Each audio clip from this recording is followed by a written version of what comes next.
কাউকে হারিয়ে দেওয়াটা খুব সহজ, কিন্তু কঠিন হলো কারো মন জয় করা।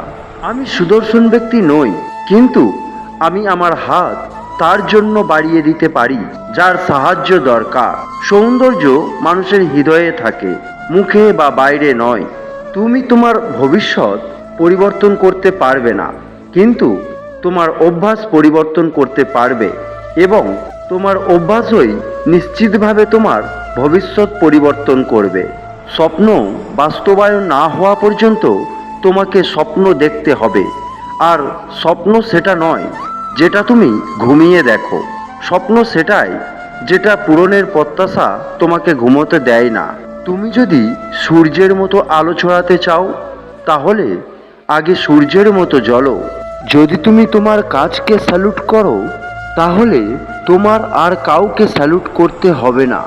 যদি তুমি তোমার কাজকে স্যালুট না করো, তাহলে তোমাকে সবাইকে স্যালুট করতে হবে।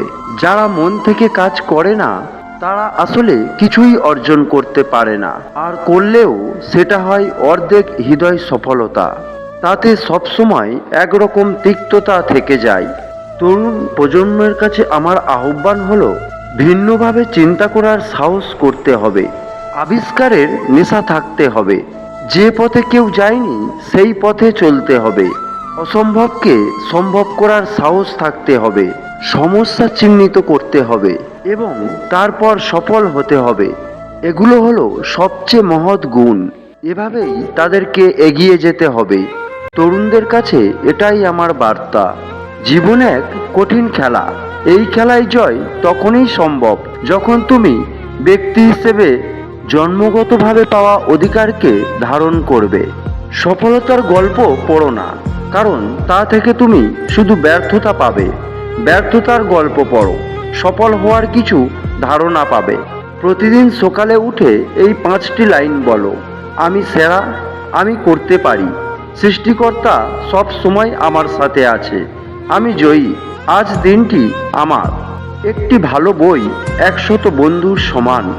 একজন ভালো বন্ধু একটি লাইব্রেরির সমান। একজন খারাপ ছাত্র একজন দক্ষ শিক্ষকের কাছ থেকে যা শিখতে পারে, তার চেয়ে একজন ভালো ছাত্র একজন খারাপ শিক্ষকের কাছ থেকে অনেক বেশি শিখতে পারে। সব সময় মনে রাখবেন, প্রশংসা করতে হবে প্রকাশ্যে, কিন্তু সমালোচনা ব্যক্তিগতভাবে। বৃষ্টির সময় প্রত্যেকটি পাখি কোথাও না কোথাও আশ্রয় পায়, কিন্তু ঈগল মেঘের উপরে দিয়ে বৃষ্টিকে এড়িয়ে যায়।